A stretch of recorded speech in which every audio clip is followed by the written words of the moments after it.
అందరికీ నమస్కారం. సో మీ అందరికీ తెలుసు తండేల్ సినిమా కొన్ని రియల్ ఇన్సిడెంట్స్ నుంచి మనం ఇన్స్పిరేషన్ తీసుకొని ఈ సినిమా చేశాము. నాకు ఫస్ట్ చందు గారి కథ చెప్పినప్పుడు జస్ట్ ఒక 10-15 నిమిషాలు ఐడియాగా చెప్పాడు. ఆ తర్వాత నేను శ్రీకాకుళంకి వెళ్ళి మత్స్యలేశంకి వెళ్ళి 22 మంది ఎవరైతే ఉన్నారో మత్స్యకారాలు వాళ్ళ నుంచి ఈ ఇన్సిడెంట్స్ బేస్ చేసుకొని సినిమా తీసామో వాళ్ళని వెళ్ళి కలవటం జరిగింది. సో కొంతమంది వాళ్ళు మనతో ఉన్నారు ఇక్కడ, మొన్న ఈవెంట్కి వచ్చారు హైదరాబాద్కి, and I'm happy to have them here. So వాళ్ళతో మాట్లాడి ఇంకా కొన్ని విషయాలు తెలుసుకుందాం. Hello, hi. సో అప్పుడు నాకు మీరు చెప్పింది ఏంటంటే మామూలుగా మీరు శ్రీకాకుళం నుంచి గుజరాత్ వరకు వెళ్ళి గుజరాత్లో అక్కడ బోట్లు తీసుకొని ఒక 9 నెలలు అలా సముద్రంలో అక్కడే ఏట పూర్తి చేసి మళ్ళీ తిరిగి మత్స్యలేశంకి వస్తారని.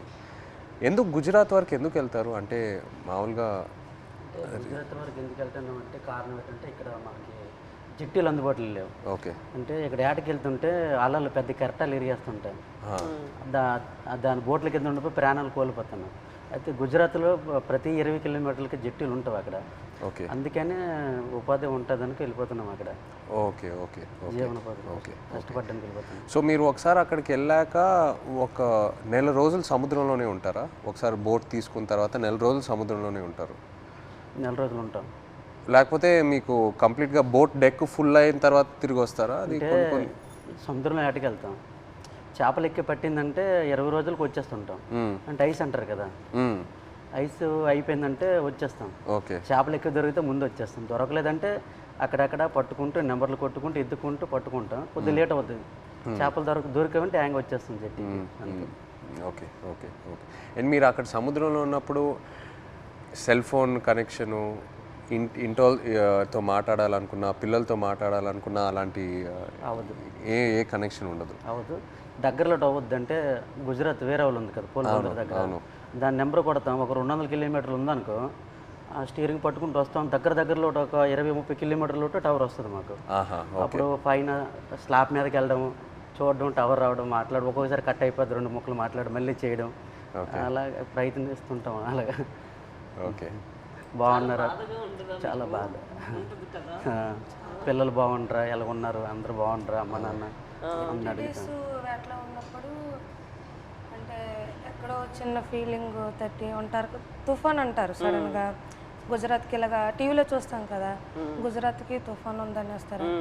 తుఫాన్ ఎలాగుంటారు, ఎక్కడ ఏడ్ చేస్తారు అనేసి అనుకునేలోపు వీరు అక్కడ ఏది అందుబాటులో ఏ జట్టు ఉంటుంది, గోవా అవని మంగళూరు అవని ఏదో అవని, ఆడికి వెళ్ళడము. అక్కడ బోట్ యాంకర్ అంటారు కదా, అదేసి అక్కడ ఉంటారనమాట జట్టి. అప్పుడు మాకు కాల్ చేస్తారు. అప్పుడు మాకు ధైర్యంగా ఉంటుంది, ఆ జట్టికి వస్తారు తుఫాను దొరకకంట అనేసి మాకు ధైర్యం ఉంటుంది అనమాట. మీరు రోజుకి చూస్తూనే ఉంటారు. ఎప్పుడు వస్తారు తుఫాన్ కదా, గుజరాత్లో ఎలా ఉంటారు, ఎప్పుడు జట్టికి వస్తారని చూస్తే వీళ్ళు ఫోన్ రాగల అమ్మాయ్యా వస్తారు అనే ఫీలింగ్ అనేది ఉంటుంది. సో మీరు ఫోన్ పక్కనే పెట్టుకుంటారా? ఫోన్ అయితే పక్కనే ఉంటుంది. తుఫాన్లు అయినప్పుడు అయితే కరెక్ట్గా వచ్చినప్పుడు ఫోన్ అయితే ఇంట్లోనే ఉంటుంది. ఎప్పుడు ఫోన్ చేస్తారో తెలియదు కదా. అదే ఏట్లో ఉన్నప్పుడు నార్మల్ టైం, తుఫాన్ లేని టైంలో ఏట్లో ఉంటారు కదా, 30 days అయ్యగల ఇంక కాల్ వస్తుంది, పక్కన పెట్టుకోండి. కాల్ 30 days కానీ 1 day అవతలైనా ఇంకా టెన్షన్ అనమాట. ఎందుకు రాలేదు, ఏమైంది అని. సో టెన్షన్ అనేది వచ్చేస్తుంది అనమాట. ఒక్కొక్కసారి అయితే ఎమోషనల్ అయిపోతాం. మన సినిమాలో కూడా సాంగ్ మోంటాజెస్లో ఉంది కదా, the calendar where you'd keep. So ఆ 30 days అక్కడి నుంచే ఆ చిన్న ఆ మూమెంట్ తీసుకున్నాం మీరు చెప్పిన దాన్ని బట్టి. అంటే మన ఫిల్మ్లో కూడా ఒక సీక్వెన్స్ ఎలా పెట్టాం, ఇన్ని రోజులు అయిపోయిన తర్వాత ఎలా కొంచెం చేతులు ఉణుగుతున్నాయో తెలుసా అని. సో ఒకవేళ 30 రోజుల్లో ఫోన్ రాకపోతే అంటే అక్కడ వాళ్ళని కాంటాక్ట్ చేయడానికి ఏదైనా మీకు ఎమర్జెన్సీలా ఏదైనా నంబర్ ఉందా? ఏమీ లేదు, ఏముండదు. సేట్తో మాట్లాడాలని, సేట్లు ఉంటారు కదా వీళ్ళకి బోటుకి సంబంధించి, వాళ్ళతో మాట్లాడితే వాళ్ళ భాష మనకు తెలియదు. వాళ్ళ భాష తెలియదు కాబట్టి వాళ్ళకి మనం ఫోన్ చేయలేము.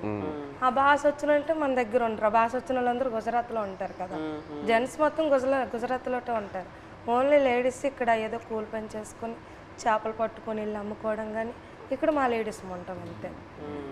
మాకు ఇది తప్పించి వేరే వృత్తి అయితే రాదు, చేపల వృత్తి. ఎప్పుడైనా ఇంత ఒక దేశానికి తెలిసిపోయింది ఇలాగా 22 మంది మత్స్యకారులు దొరికిపోయారని. కానీ మళ్ళీ మేము అదే గుజరాత్కి వెళ్తాను వేట చేయడానికి, తప్పదా మాకు అదే ఉపాధి అంతే. మీకు ఎలా తెలిసింది ఆ రోజు ఎలా వాళ్ళు అక్కడ దొరికిపోయారు అనేది? నేను 7 మంత్ ప్రెగ్నెంట్ పాప అప్పుడు కడుపులో ఉంది. కూర్చున్న అలా ఫోన్ వస్తుంది, 29 days అయింది అప్పటికి. ఫోన్ వస్తుందని ఇలాగ కూర్చున్నా, మా పెద్ద పాప పక్కన పెట్టుకొని. మా అమ్మకి కానీ చెప్తానని, మీ అల్లుడు వస్తారు ఇలాగ యాడ్ నుంచి ఫోన్ చేస్తారమ్మా చెప్పిన తర్వాత సరేలేని కూర్చున్నాను. ఫోన్ రాలే. ఉదయం మార్నింగ్ 10 అయింది, వేరే వాళ్ళు ఫోన్ చేశారనమాట నా మొబైల్కి, ఇలాగ మీ ఆయన పాకిస్తాన్కి దొరికిపోయారట అనేసి. వేరే వాళ్ళంటే ఎవరు ఫోన్ చేశారు? అది గుజరాత్ నుంచి, మా ఊరు నుంచి వలస వెళ్ళారు కదా, అక్కడ నుంచో ఒక బోటు జట్టికి వచ్చింది. వీళ్ళు దొరికిపోవడం చూసిన బోట్ అది, కలర్ చూసారు ఆ బోటులో ఉన్న వాళ్ళు, మీ ఆయనకి పాకిస్తాన్లో పట్టుకుని వెళ్ళిపోయారు అని చూసిన వాళ్ళు నాకు వచ్చి ఫోన్ చేసి చెప్పారు. ఓకే. చెప్పిన తర్వాత అవును అన్నట్టు అసలు ఏడుపు కూడా రాలేదు, అలా కన్నీళ్ళు ఇంకిపోయేవి. ఎలాగా పాకిస్తాన్ అంటే మామూలుగా చిన్నప్పటి నుంచి పాకిస్తాన్ అంటే ఏదో భయం మాకు అనమాట. చిన్నప్పటి నుంచి పాకిస్తాన్కి మనకి యుద్ధాలు ఏదో వినేవారు, అలాంటప్పుడు పాకిస్తాన్ అంటే భయం మనకి. అలాంటిది పాకిస్తాన్కి దొరికిపోవడం ఏంటి, ఏం చేస్తారు ఏమో, చంపేస్తారేమో, ఉగ్రవాదులకి గట్రా పేల్చుకోవడం చంపేయడం విన్నాం కదా, ఏమో చంపేస్తారేమో నీటిలో ఉండే అదో టెన్షన్. అలాగా కూర్చొని అందరం ఫ్యామిలీ మొత్తం, ఏ ఊర్లో వాళ్ళకి సంబంధించిన వాళ్ళు, మా ఊర్లో అయితే 7 ఉన్నారు, మా పంచాయతీలో సంబంధించిన 7 మా దగ్గర కూర్చొని ఏమైంది అనేసి అంటే, ఒక అబ్బాయి భాష వచ్చిన గుజరాతీ భాష ఆడిన అబ్బాయికి మేము వీళ్ళు సేటు ఉంటారు రామారావు వాళ్ళ సేటు, వాళ్ళ సేటుకి ఫోన్ చేయించాం.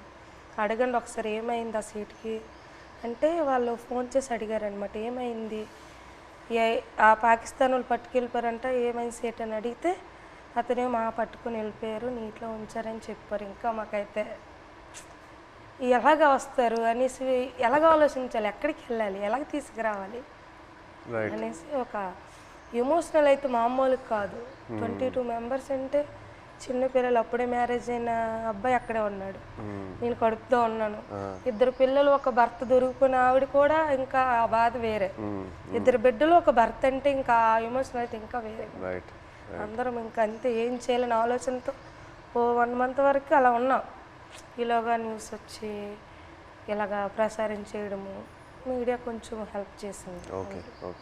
మీరు ఆ పాకిస్తాన్లో ఇంతకుముందు వేరే ఎవరైనా ఇలా పాకిస్తాన్ సైడ్కి వెళ్ళి వాళ్ళు పట్టుకోవటం జరిగిందా, లేకపోతే ఫస్ట్ టైం అయినా ఇలా జరగటం? ఓకే. ఓకే. ఇప్పుడు కూడా ఉన్నారు అక్కడ? ఇప్పుడు ఉన్నారో తెలియదు కానీ మీరు అప్పుడు ఉన్నప్పుడు అక్కడ మీరు వెళ్ళి ముందే అరెస్ట్ అయ్యి ముందే ఉన్నారు అక్కడ. తీసుకెళ్ళేటప్పటికి మేము ఏడుస్తున్నాం అక్కడ. ఏడుస్తుంటే వాళ్ళు మాకు బుద్ధిరిస్తుంటారు, పళ్ళకోయండి అదేటి ఇదేటని. వాళ్ళు అన్నారు మాకే 2 సంవత్సరాలు అయింది మేము వెళ్ళట్లేదు, మరికొద్దిగా ఏడ్చేస్తున్నాం మేము. వాళ్ళు 1.5 సంవత్సరాలు ఒక్కొక్కరు ఒక్కొక్క కారణం. అంటే ఆధార్ కార్డులు పేర్లు రాంగు, ఒక్కొక్క పేరు అంటే ఒక బోట్లో 9 మంది ఉంటారు, వాళ్ళకి ఏదో అర్జెంట్ పని నుండి వెళ్ళిపోతారు వాళ్ళు. అంటే టిక్ పాస్లో పేరు ఉండాలి, నేను ఎవరు కలాసి వచ్చారనుకో ఆ టిక్ పాస్ ఆఫీస్కి వెళ్ళి పేరు రప్పించుకోవాలి, పలానా రామారావు పలానా రాంబాబు అని. అది ఎవరు వెళ్ళిపోతే వాళ్ళ పేరు ఏం చెప్పేశాడు అక్కడ. మన ఇండియా నుండి హై కమిషనర్ వచ్చేటప్పుడు కొన్ని పేర్లు రాంగ్ చెప్పేస్తారు అలా, దానివల్ల ఆయన ఉండిపోయారంట అక్కడ. ఆయన చెప్పడం మరికొద్దిగా ఏడుపు వచ్చింది మాకు, చాలా బాధ అనిపించింది. ఆ నైట్ భోజనం కూడా మానేసాం, మళ్ళీ అలాగ రోజులు గడిచిన కొద్ది అలాగే ఇదైంది. అక్కడ జైల్లో అంటే మీరు ఏం చేసేవాళ్ళు రోజు? ఏదైనా ఫ్రీడమ్ ఇచ్చేవాళ్ళా లేకపోతే సెల్లోనే ఉండేవారా, ఏం చేసేవారు? అంటే తెల్లారితే వచ్చేవారు కానిస్టేబుల్ పోలీస్ పాకిస్తాను, లేపి మొక్కలకి నీళ్ళ గంట పోసేవాళ్ళం. ఓకే. తర్వాత గడ్డి గంట తెంపేవాళ్ళం, గడ్డి. తర్వాత గార్డెనింగ్ అని వాళ్ళు పాకిస్తాన్ ఖైదీలతో నీళ్ళు జల్లిస్తారు, వాళ్ళు జల్లిస్తే కర్రకి గోనకి చుట్టేసి అలాగా అలికినట్టుగా తలాపేసినట్టు చేపిస్తారు. మాకు నీళ్ళు మోయమంటారు మాకు. ఓకే. ఆ నీళ్ళు మోస్తాం, 1-2 గంటల పని ఉంటుంది, మళ్ళీ లోపల తీసుకెళ్ళి తాళాలు వేసేస్తారు. ఇప్పుడు మీరు ఒకవేళ ఇంట్లో వాళ్ళతో మాట్లాడాలంటే ఉత్తరాల వైపే మీకు కమ్యూనికేషనా, లేకపోతే సెల్ ఫోన్తో? ఫోన్ ఏం లేదు, ఓన్లీ ఉత్తరాల వైపే. అండ్ అది పంపించడానికి ఎంతసేపు పట్టేది? మీరు ఒకసారి రాసిన తర్వాత, ఉత్తరం రాసిన తర్వాత వెళ్ళి మత్స్యలేశంకి చేరడానికి ఎంత టైం పట్టేది? అంటే మేము దొరికిన తర్వాత వాళ్ళు ఇండియా వాళ్ళు ఉన్నారు దాంట్లో, ఉత్తరాలు కూడా మేము అదే నెల 2 నెలలకి ఒక్కొక్కసారి లేట్ అయితే 3 నెలలు కూడా వస్తుందని చెప్పారు. మేము కూడా లెటర్లో రాసాం ఇలా అనుకోండి అంటే ఏట పూర్తి అయిపోయింది, అదే రోజు తెల్లారిసరికి వచ్చే టైంకి అనుకోకుండా దొరికిపోయాం, ఇలా జరిగింది. ఒక పక్క బాధగున్నా లోపల దిగమింగుకొని మీరు శుభ్రంగా ఉండండి అని వాళ్ళకి చెప్పాం. అప్పుడు ఇప్పుడు ప్రెగ్నెంట్ అప్పుడు అవును అదే ఏట రావాలనుకుంటాను ఊరు నేను ఇంకా వచ్చి రావాలనుకుంటా ఇంకా దొరికిపోయింది. లెటర్లో మాకు జాగ్రత్త చెప్తూ వాళ్ళ పైన ఆవేదన కూడా మాకు కనిపించింది లెటర్. జాగ్రత్తగా ఉండండి, ఇక్కడ మాకేం పర్వాలేదు కానీ వెళ్ళి పోరాటం చేయండి అంటే అక్కడ ఏంటంటే జాగ్రత్తగా ఉండండి వెళ్ళి పోరాటం చేయమంటే మాకు ధైర్యం చెప్తూ వాళ్ళకి బయటికి తీసుకురావడానికి పోరాటం చేయండి నేను ఒక ఆవేదన అనేది కనిపించేది మాకైతే. ప్రెగ్నెన్సీ కదా అయినా సరే ధైర్యం చేసి వెళ్ళేదాన్ని, ఎక్కడ పొలిటీషియన్ మీటింగ్లు ఉన్నా సరే వెళ్ళేది. ఏమో సింపతి ఉంటుందేమో, అరే ప్రెగ్నెన్సీ కదా లేడీ కదా పాప మా వాళ్ళ హస్బెండ్ దొరికిపోయారు అనేసి ఒక సింపతి ఉంటుందని ధైర్యం చేసి వెళ్ళిపోయేదాన్ని. ఓహో మీరు వెళ్ళిపోయారు. నేను వెళ్ళిపోయేదాన్ని, తను ఆల్ ద పొలిటికల్ అన్ని దగ్గరికి వెళ్ళిపోయేదాన్ని. అందరూ మీ హస్బెండా కడుపుతూ ఉన్నావా అయ్యో పాపం అనేవారు. ఏమో సింపతి ఉంటుంది కదా సార్, అంటే వీళ్ళకి అక్కడికి తీసుకెళ్దాం ఢిల్లీ వరకైనా తీసుకెళ్దాం అంటే సింపతి ఉంటుందేమో అనేసి నేను గర్భవతితో ఉన్నప్పుడు కూడా వెళ్ళేదాన్ని. 9 months వరకు నేను డెలివరీ ముందు వరకు కూడా నేను పోరాటం చేశాను వాళ్ళు రావాలని.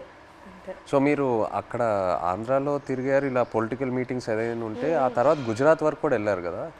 ఢిల్లీ వరకు వెళ్ళారు. గుజరాత్కి వెళ్ళా స్టేట్ దగ్గర ఢిల్లీ వరకు వెళ్ళారు. స్టేట్లకి ఫోన్ల వరకే, గుజరాత్ వెళ్ళలేదు. డెలివరీ అయిపోయిన తర్వాత 20 days పాపకి ఇంటి దగ్గర వదిలేసి దాన్ని ఢిల్లీ వెళ్ళాం. ఢిల్లీ వెళ్ళిన తర్వాత అంటే అందరూ అనేవారు, ఇతను కూడా లెటర్లో రాశారు ఢిల్లీ వెళ్ళండి, ఢిల్లీ వెళ్తే మనకి వచ్చే అవకాశాలు ఉన్నాయని ఇతను లెటర్లో రాసేవారు అనమాట రామారావు గారు. సరేలే ఢిల్లీ కొంచెం అది పేద పరిస్థితి కదా సార్, ఢిల్లీ అంటే మాకు తెలియదు, భాష తెలియదు, ఎలాగెళ్ళాలో తెలియదు. అలాగ ఉన్నప్పుడు కొంతమంది అదే పొలిటీషియన్ వచ్చి ఇలాగ రండి అక్కడ మీకు పని జరుగుతుంది ఏం అవ్వదు గైడ్ చేయడానికి ఒక అతను వచ్చి వెళ్ళండి అంటే సరేలే ఇంత పోరాటం చేసి ఇదే చేయలేమా అనేసి ధైర్యం చేసి వెళ్ళాం ఢిల్లీ వెళ్ళిన తర్వాత అక్కడే ఢిల్లీ వెళ్ళిన తర్వాతే వీళ్ళు బయటకు వచ్చారు. అంతవరకు ఆ 14 నెలలు అక్కడే ఉన్నారు. అతను అంబాసిడర్తో అక్కడ అంబాసిడర్తో మాట్లాడడం కానీ ఉన్నారనడం కానీ. మెయిన్ మాకు బాధ కలిగించింది ఏంటంటే పుల్వామా దాడి. ఆ దాడి ఇలాగ మార్నింగ్ ఇలాగ టీవీ వేసాను, ఇలాగ మన ఇండియన్ ఆర్మీకి ఇలాగ ఉగ్రవాదులు చంపేశారు, ఆత్మహత్య దాడి అయిన తర్వాత అవునా ఎందుకు అనేసి వీళ్ళకేం చేస్తారని ఇదో బాధ. మళ్ళీ అక్కడ మరి ఇండియన్స్ ఉన్నారు కదా సార్, ఏం చేస్తారని బాధలు ఉన్నప్పటికీ లెటర్స్ అయిపోయి 3 months. వచ్చిన లెటర్స్ బాగానే వచ్చి పుల్వామా దాడికి ముందు లెటర్స్ కంటిన్యూ అయ్యాయి. మేము పంపించింది అతనికి వెళ్ళేది, అతను పంపించింది మాకు వచ్చేది. కానీ పుల్వామా దాడి తర్వాత స్టాప్ అయిపోయింది.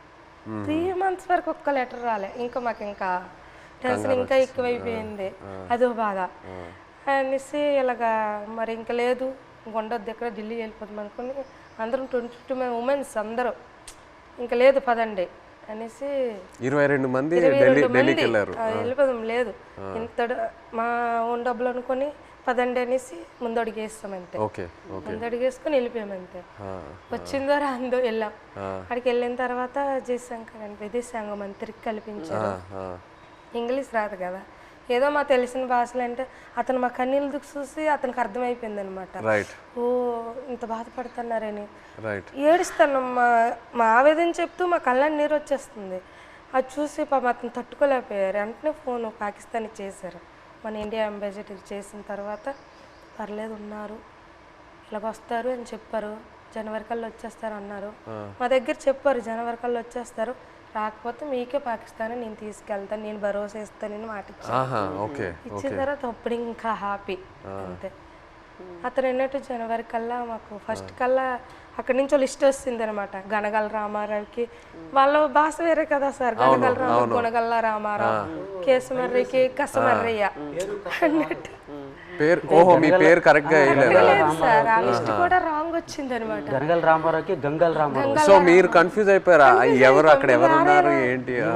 సరేలే అది ఉర్దూ బస్ కదా, ఏమో ఇలాగ తెలియపు ఇలాగ రాశారేమో అని మాకు మేము ఆలోచించుకొని వచ్చేస్తారు అన్నట్టు. మీకు ఆ టైంలో ఎలా అనిపించింది? సడన్ గా భయం వేసింది.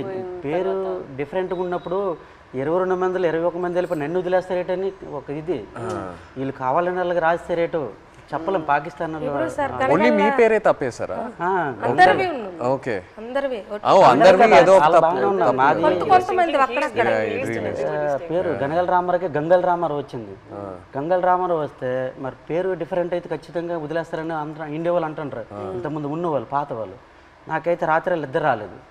22 మందిలో 22 నా పేరు రాకపోతే నాకు వదిలేస్తే నాకు నిద్ర పట్టట్లేదు, తినాలనిపించట్లేదు. అప్పటికే 14-15 నెలలు అయిపోయింది, సంవత్సరం దాటిపోయింది. అప్పటికి ఇలాగ అయిపోయాను, సన్నంగా అయిపోయాను. వాళ్ళు ఏదో చపాతీలో అంటే ఏదో కలుపుతారంట అక్కడ జైల్లో. అదేదో మనకి ఏదో బరువు మోయాలని మోయలేమంట, ఆవేశం వచ్చేస్తుందంట. వాళ్ళు చెప్పిన మాటలే అప్పటికే సన్నంగా అయిపోయాను. తర్వాత నోటానికి కూడా బ్లడ్ వచ్చేస్తుంది. ఏమంటే టెస్టులు చేస్తే వేడి వల్ల అన్నారు, ప్రాబ్లం లేదంటే కొద్దిగా ఆపేయకుండా ఉన్నారు. అలాంటి చాలా భయం వేసేది. అలాగే పుల్వామా టైంలో మీరు అక్కడ ఒక కన్ఫ్యూషన్ లాగా ఏమైనా అయిపోయిందా మీకు? అయిపోయింది మరి. ఏదో వేరే సెల్లో పెట్టేవారంట అక్కడ, ఏదైనా బయట ప్రమాదం ఏదైనా జరిగితే. అంటే బీహార్ జైల్లో ఒక పాకిస్తాన్ ఖైదీకి ఇండియా వాడు చంపేశారని తెలిసింది మాకు. అక్కడ జైల్లో టీవీ ఉంది మాకు చూస్తుండగా. చంపేస్తే మాకు తెలీదు. మాకు 4 రూమ్లలో అందరికి ఒక్క రూమ్లో బంధించేస్తుంటారు.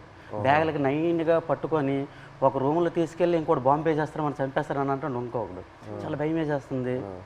అప్పుడు ఇంకో అందులో రెండు కానిస్టేబుల్ ఉంటారు కదా కొందరు పాకిస్తాన్ వాళ్ళు, ఆయన లేదు అక్కడ మీ ఇండియా కూడా మా పాకిస్తాన్ ఖైదీ చంపేశాడు కదా, ఇక్కడ మీ వాళ్ళకి ఏం జరగకంటే మీరు అందరికి ఒక రూమ్లో పెడతాను, మీరు జడవద్దని చెప్పాడు.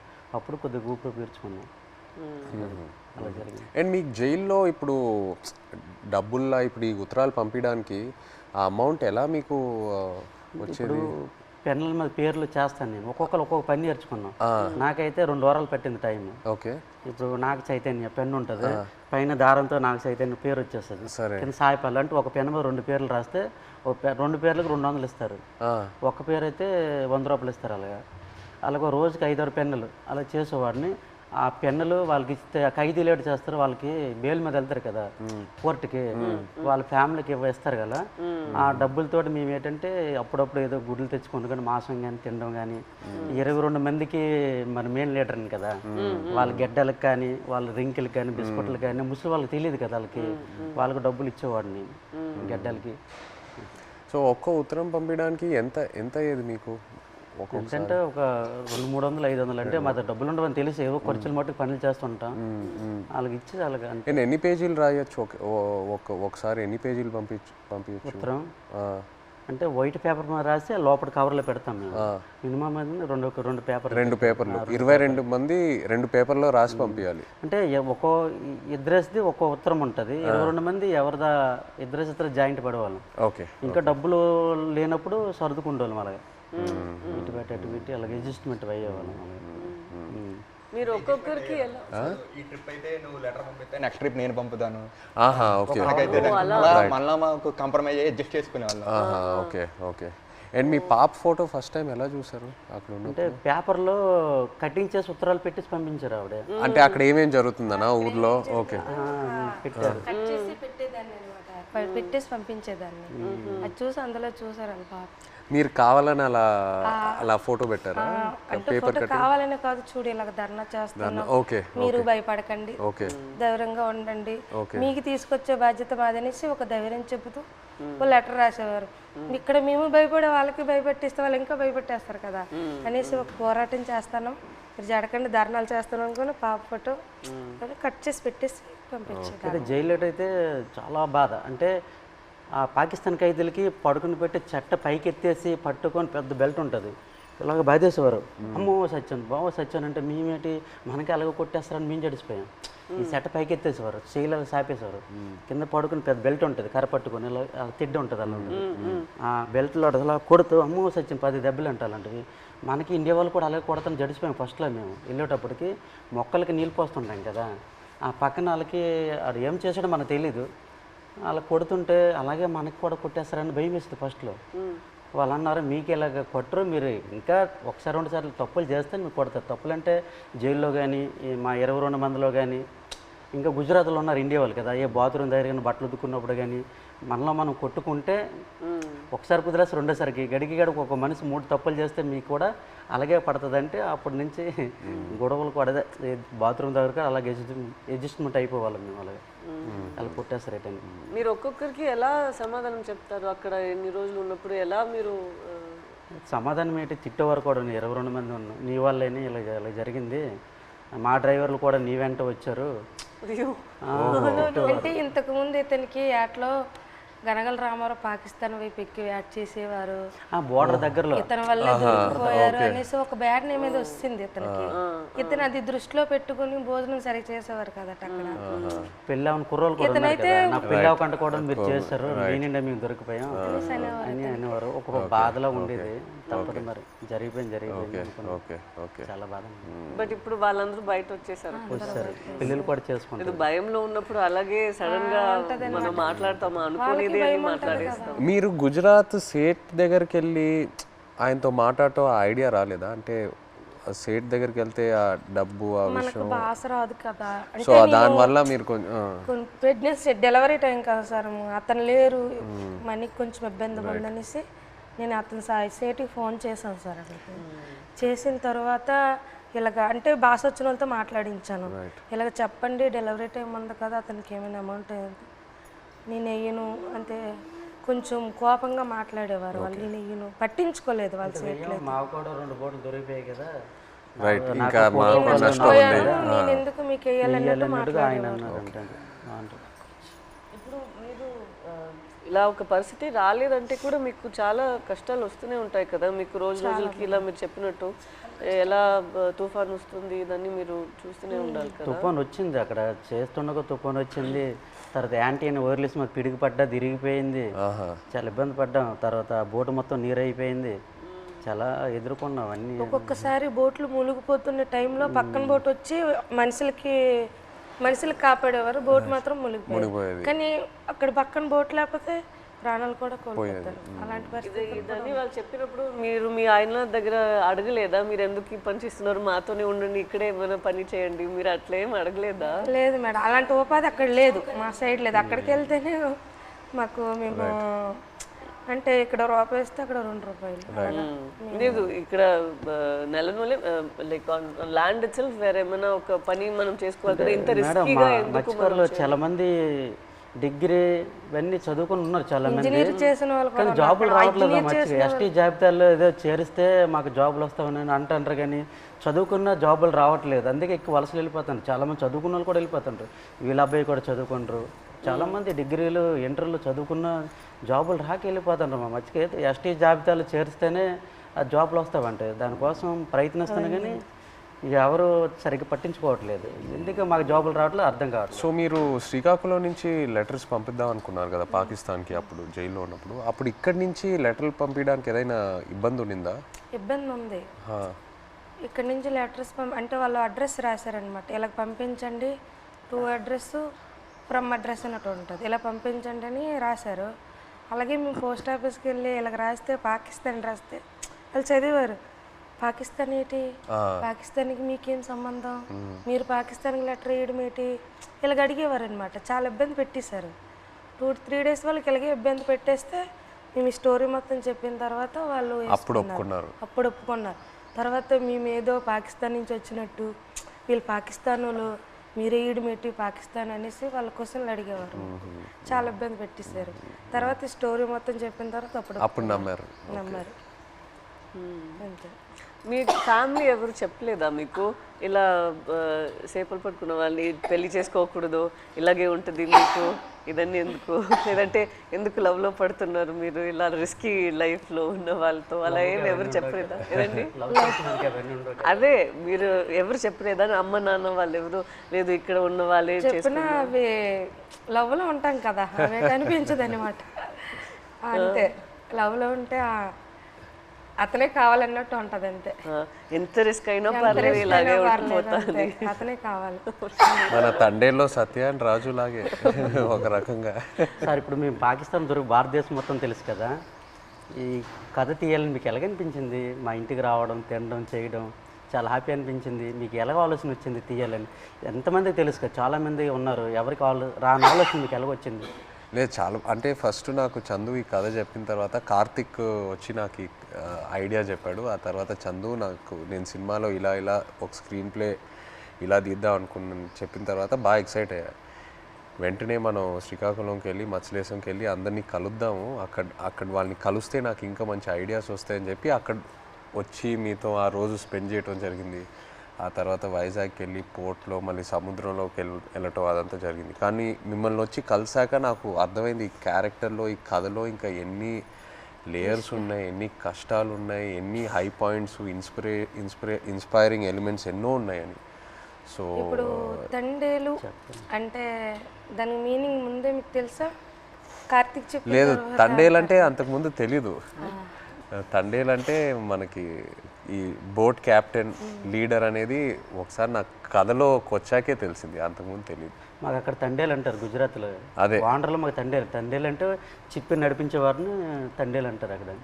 అందుకే ట్రైలర్లో కూడా డైలాగ్ వేసాం, తండేలు అంటే ఓనరా కాదు, లీడర్. చాలా బాగా వచ్చింది సార్. అయితే సార్ అక్కడ ఎంత బాధపడ్డామో అంత హ్యాపీగా ఉంది ఈరోజు. ఎందుకంటే అది ఒక జీవితంలో గుర్తుండిపోద్ది అలాగా మా రియల్ స్టోరీ. ఇప్పుడు మేడం మీకు అంటే మేమైతే రియల్గా అన్నీ మా బాధలన్నీ తెలుసు మాకు. మేము పడే ఆవేదన కానీ మీకు ఎప్పుడైనా షూటింగ్లో ఒక సీన్ చెప్పినప్పుడు, అదే ఎమోషనల్ సీన్ చెప్పినప్పుడు కానీ ఆ సీన్కి ఎప్పుడైనా మీరు ఎమోషనల్ అయ్యారా? అరే వీళ్ళు ఎంత బాధపడ్డారు అన్నట్టు మీకు ఎప్పుడైనా అనిపించిందా? మాకు మీ వే ఆఫ్ లైఫ్ రోజు మీరు ఎలా గడుపుతున్నారో అదే నాకు ఒక పెద్ద ఆశ్చర్యం. మీరు ఎలా చెప్తారు, నేను రోజుకి తుఫాన్ అక్కడ వస్తుందా, ఏమవుతుంది అని ఒక రోజుకి ఎలా మీరు గడపగలుగుతారు? నెక్స్ట్ రోజు లేచి అది నిజ లైఫ్లో నేను అది చేయగలుగుతాను అంత నాలో ఆ శక్తి ఉందని నాకు తెలీదు. సో ఒక్కొక్కసారి అలా చేసినప్పుడు మనం ఫిల్మ్లో నాకు ఈ ఆలోచనే వస్తుంది, వీళ్ళకి ఎక్కడి నుంచి ఆ ధైర్యం వస్తుంది? ఎందుకంటే నార్మల్గానే మనం అందరికీ ఇలా ఒక పరిస్థితి వస్తుంది అని మనకు తెలీదు. అక్కడ అలా ఉన్నప్పుడు మనం ఎక్కడ వెళ్ళాలి, ఎక్కడి నుంచి షురూ చేయాలి, అక్కడి దాకా వెళ్ళాలి, వాళ్ళని ఎలా బయట తీసుకురావాలి అనేది ఒక పెద్ద మనమే మన లోపల చెప్పాలి, లేదు ఇది అయిపోతుంది మన అలా ఈ థాట్ని వదలకూడదు మధ్యలో. సో అది మీరు అందరూ ఎలా చేశారో అని ఆ థాటే నాకు ఉంది. నాకేం కష్టం అనిపించట్లేదు, బట్ మీరందరూ ఎంత కష్టం తీసుకున్నారో అదే నాకు ఆశ్చర్యం ఇచ్చింది అంతే. ఏ సీన్కి ఎమోషనల్ అయ్యారా మీరు? సీన్ చెప్తారు కదా ఎలాగ ఉంటుంది moments, and a dialogue emotional అయ్యారా చెప్పేటప్పుడు అనేసి? మనం కొన్ని విషయాల్లో మీరు చెప్తున్న దాంట్లో నుంచి తీసుకున్నాము, కొన్ని విషయాల్లో మనమే ఒక డ్రామా లాగా తీసాము. సో ఆ డ్రామాలో ఎక్కడ నేను లేని సీన్స్ కొన్ని ఉన్నాయా, అక్కడ నాకు చాలా బాధ అనిపించింది. నా సీన్స్ ఏముందో అది వేరొక డ్రామాలో వెళ్తుంది, బట్ నిజంగానే ఒక రోజుకి ఎలా వాళ్ళు ఏం జీవిస్తున్నారో కొన్ని క్యారెక్టర్స్ ఉన్నారు, వాళ్ళకి జరిగిన పని, వాళ్ళు చెప్తున్న మాటలన్నీ విన్నప్పుడు నాకు అప్పుడు బాధ అనిపించింది. నాది కన్నా వాళ్ళది నేను విని చాలా బాధపడ్డాను. మీరు ఢిల్లీ వెళ్ళటం ఆ ఎపిసోడ్స్ మీరు నాకు శ్రీకాకుళంలో చెప్పినప్పుడు బాగా ఎమోషనల్గా అనిపించినాయి. మీరు ఢిల్లీకి వెళ్ళి ఎలా పోరాడారో అక్కడ. అండ్ అది కాకుండా ఇంకోటి నాకు చెప్పారు, సముద్రంలో ఉన్నప్పుడు ఒక పెద్ద షిప్ వచ్చి మీది ఒక చిన్న బోట్ అలా కొట్టుకొని అలా వెళ్ళిపోయింది కదా, అది చెప్పినప్పుడు నాకు నిజంగా చాలా ఆశ్చర్యంగా అనిపించింది. కొట్టుకొని పోయి అసలు ఆగలేదు కదా, కొట్టుకొని అలా వెళ్ళిపోయారు కదా. పెద్దది కదా. మీరందరూ అందరూ like community so United, and I think మీలో ఉన్న శక్తి మీరందరూ కలిసి ఒకేలాగా ఉన్నారు కదా,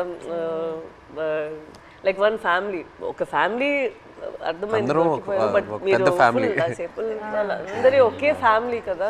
సో ఒక్కరికి ఇది జరిగిందంటే అందరికి అది జరిగినట్టే. ఏ ఫ్యామిలీకి అలా జరగకూడదు. మా ఫ్యామిలీలో ఒకేసారి దొరికిపోవడం అంటే చాలా బాధాకర విషయం. నేను డ్రైవర్ మెయిన్ తండ్రి కనుక అలా ఆయనకి బోట్ అప్ చెప్పినట్టు మా బావగారు, తర్వాత మా ఎర్రీకి బామ్మరిదే అంటే అన్నయ్య, నేను బోట్ ఆఫ్ చెప్పాను. ఈ బోట్ ఆఫ్ చెప్పిన ఓనర్లంతా నా వెనక పంపించారు. ఈ రామారావు ఎక్కి చేపలు పడతాడు, ఈ నేతను వెనకెతలు వెళ్ళండి చేపలు ఎక్కి దొరికితే అనుకుని నాకు వెనకాల పంపించడం, దొరికిపోవడం చాలా బాధాకరం అనిపిస్తుంది. అలా జరుగుతాను అనుకోలేదు. సో లాస్ట్ క్వశ్చన్ అంటే తండేల్ 2 ఉందా? మీరు ఆ రోజు ఈవెంట్లో ఏదో జోక్ వేశారు కదా, చెప్పండి. ఇంకోసారి పాకిస్తాన్కి దొరకాలి, అప్పుడు స్టోరీ రాస్తాను. అంటే ఒక కోరిక తండేల్ 2 ఉంటే ఖచ్చితంగా ఒక తమ్ముడుగా యాక్టింగ్ చేయాలని ఓకే రైట్. కోరిక మటుకు నెరవేర్చాలి. అయితే పాకిస్తాన్కి దొరకకుండా దొరకవు ఈసారి. మీరు ఇంకా ఢిల్లీ అంతా వెళ్ళరా? అంత తిరిగే శక్తి బోల్డ్ కథ ఉంది. ఇంకా అక్కడ వచ్చేసరికి ఇంకా ఇక్కడ ట్రావెల్ పడ్డాం. రైట్ ఒక సంవత్సరం పాటు మేము వెనకాల ట్రావెల్, ప్రతిదీ తిన్నా ఏం చేసారు ఏమిటి అనేది ఒక సంవత్సరం పాటు ఫోన్ కాల్. అదే ఇక్కడ పాకిస్తాన్ వచ్చేసరికి ఇక్కడ అప్పటికి 7 సంవత్సరాలు అవుతుంది. ఇప్పుడు చాలా ఉన్నాయి కదా, ఇంకా ఇక్కడ తండేల్ 2లో కూడా ఇంకా బోల్డ్ కథ ఉంటుంది. కానీ ఈసారి ఫైట్ చేయాలంటున్నారు కదా మీరు వెళ్ళి అక్కడ నుండి ఇక్కడికి వచ్చేసరికి నేనేం చేశాను ఇంకా బోల్డ్ అని ఇంకా స్టోరీ ఉంది. ఖచ్చితంగా ఇది చెప్పండి మాకు. జీవితంలో ఇది గుర్తుండిపోతుంది. నచ్చిన విషయం ఏంటంటే సార్ మీరు ఉన్నారు కదా, ఆ డ్రెస్సింగ్ స్టైల్ కానీ ఎప్పుడు మీకు ఏ సినిమాలో అలా చూడలేదు. ఆ చినిగిపోయిన సెట్ కానీ ఆ డ్రెస్సింగ్ స్టైల్ కానీ అనకాపల్లిలో ఒక షూటింగ్ ఉంది కదా, అక్కడికి వచ్చాము. అక్కడ చూసి నేను షాక్ అయిపోయాను. అదే ఏ సినిమాలో చూడలే అసలు. అలా ఇమిడిపోయారు సార్ మీరైతే.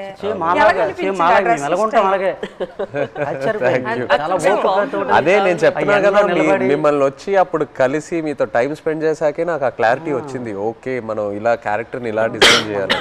సో లాగా సేమ్ బనీలతోటి ఆ ఎండలోటి ఇవన్నీ చాలా కష్టపడ్డారు. చాలా యాంకర్ పట్టుకొని ఉన్నారు కదా ఫస్ట్ పోస్ట్ పట్టుకొని హైలైట్ అది అయితే అందరు కూడా మా ఊళ్ళు ముసలంతా సాయి సినిమా మేము చూడాలి. ఎవరికి ఫోన్ చేసినా అదే రింగ్ స్టోన్ బుజ్జి తల్లి. ఎవరికి ఫోన్ చేసినా రింగ్ స్టోన్ ప్రతి సెల్లకి హైలెస్ సాంగ్ ఉంది కదా, అది ఎలా హైలెస్ అది మా స్లాంగ్. అవును, ఎలా సింక్ అయింది అది అక్కడ అంటే మీ మలాలకి తెప్ప లాగేటప్పుడు వస్తారు కదా. when they rowing, when they pulling the net. ఇప్పుడు అది రేరు. ఇంతకు ముందు జనరేషన్ లో ఎక్కువ వాళ్ళు వచ్చినప్పుడు దీనికి మీరు తెడ్డు అంటారు కదా, కత్తావ అంటాము. ఏమంటారు? కత్తావా. ఆ కత్తావ పట్టుకుని కత్తావా అంటాం మేమైతే. అండ్ పెద్దాలు వచ్చినప్పుడు ఇలాగ బోట్ వెళ్తుంది కదా, ఆ కత్త ఆయనతోటే అలాగ లెవెల్ చేసుకుని వచ్చి ఐలెస్ అనుకుని వచ్చి వడ్డీకి వస్తారు. అన్న ఎలా సింక్ అయింది అది, అది మాకు ఆశ్చర్యం. ఈ విషయం మన చందు మొనెటి అండ్ దేవి గారికి వాళ్ళకి క్రెడిట్ ఇవ్వాలి. రైట్, శ్రీమణి గారికి. బుజ్జితల్లిలో ఒక పాయింట్ ఉంది, అది అయితే నాకు కదిలించింది. ఏది? ఉప్పు నీటికి ముప్పును కూడా గట్టిగా గట్టి అంటే ఎంత అలలకైనా మీరు దాటుతారు, కానీ ఒక కన్నీటి చుక్క దాటలేకపోతాడు అంతే. అక్కడైతే చాలా ఎమోషనల్ స్ట్రాంగ్. ఆ పాయింట్ అయితే నాకు పిచ్చిగా నచ్చింది, చాలా బాగుంది. Thank you so much. Actually మీరందరికీ థ్యాంక్ యూ చెప్పాలి. మీరు మాకు పూర్వ జన్మలో అదృష్టం చేసుకున్నాం. అట్లా ఏం లేదు, అట్లా ఏం లేదు. జీవిత రియల్ జరిగింది. ఇంకో ఎన్నో విషయాలు చెప్పాలి, బట్ మనకి సినిమా పరంగా ఓన్లీ 2 గంటలే ఉంది. బట్ ఇంకా ఎన్నో చెప్పాలి. ఫ్యామిలీకి ఈ కథ నచ్చిందంటే మా అదృష్టం సార్. అది బొమ్మ దద్దరెళ్ళిపోతుంది సార్. రాజులమ్మ జాతర పొలిటీషియన్ గా అనడం లేదు, రాజులమ్మ జాతరే పొలిటీషియన్ గా అనడం లేదు, కానీ పొలిటీషియన్ చూస్తే ఇంకా బాగా ఏమో అనిపిస్తుంది మాకు. అంతే చూస్తారే వచ్చుకోరు జట్టీలు లేవు, వాళ్ళకేం తెలుస్తుందేమో ఒక నమ్మకం. ఇంకా జట్టి స్పీడ్గా అవుతుందేమో. జట్టు ఉంటే మాకు ఎలాంటి ఇబ్బందులు ఉండవు సార్. మా కోసం మత్స్యకారుల కోసం ఏదేని ఒక మంచి పని చెయ్యండి సార్. అదేనే మీకు వీలైనంత తప్పకుండా అందరి కోసం, మా కోసం అని కాదు, మత్స్యకారుల కోసం. 8 మంది హీరోలు ఉంటుండగా మీరు మా జీవితాన్ని ఎంచుకున్నారు. తప్పకుండా అది పెద్ద. మేము అనుకున్నాము రిలీజ్ ముందే మీకు ఒకసారి చూపిద్దామని, బట్ మీరు ఐ థింక్ థియేటర్ లో చూస్తే శ్రీకాకుళంలో థియేటర్ లో మీరు అందరు వెళ్ళి చూసి ఖుషి అవుతుంది నేను అనుకుంటున్నాను. మీకు సినిమా నచ్చితే మాకు ఎంతో సంతోషం.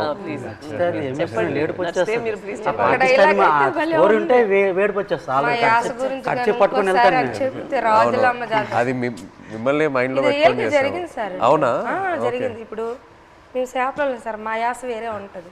అలా అక్కడ ఉంటుందిరా అనడానికి అక్కడ ఉంటుందిరా అనేసి మా భాష వేరే ఉంటుంది. ఒక సిటీ వెళ్ళామనుకో మా భాష విని అరే చేపలు వాళ్ళరా అంటారు. కొంతమంది మీ చేపలు ఇలా అంటారు, కొంతమంది అంటే అంటారు అనడానికి మాకు అలాగ రాదు. వేరే మత్స్యకారుల స్లాంగ్ వేరే వేరే ఉంటాయి. మా స్లాంగ్ వేరేగా ఉంటుంది, పక్కన మత్స్యకారు స్లాంగ్ వేరేగా ఉంటుంది. అందులో మా స్లాంగ్ అయితే ఎవరు మాట్లాడలేరేమో, కానీ మేడం గారు అయితే నాకైతే చాలా మేము మాట్లాడినట్టు మాట్లాడారు. అసలు ఇది భయం, నేను ఫుల్ టైం అదే ఆలోచిస్తాను. హైలైట్ మేడం గారు, మేము అలాగే మాట్లాడతాం. ఉంటదిరా అలాంటి వెళ్దాం రా అన్నట్టు మేడం గారు. చాలా థ్యాంక్ యూ సో మచ్. ఇది నాకు పెద్ద compliment. Thank you very much. Success meet మాత్రం శ్రీకాకుళం అది నా ప్రామిస్. సినిమా రిలీజ్ తర్వాత సక్సెస్ మీట్ కి మేము శ్రీకాకుళమే వస్తున్నాము. మచ్చలేసు అక్కడికి వచ్చి కలిసి శ్రీకాకుళంలో సక్సెస్ మీట్ పెట్టి వెళ్తున్నాం. ఆ టైం లోపల మీ 25 మందిని కాల్ చేసి వాళ్ళని కూడా సక్సెస్ మీట్ లో వాళ్ళని కూడా అప్పుడు వచ్చేస్తే కరెక్ట్ గా ఉంటుంది. శ్రీకాకుళం నుండి కేమచ్చిలేసి వస్తానరా, రమ్మంటే వస్తాం, ప్లాన్ చేస్తాం. బట్ సక్సెస్ మీట్ అయితే శ్రీకాకుళంలో చేస్తున్నాము తప్పకుండా. Okay, thank you so much. మాతో మీరు కలిసి ఇంత షేర్ చేశారు. Again thank you so much.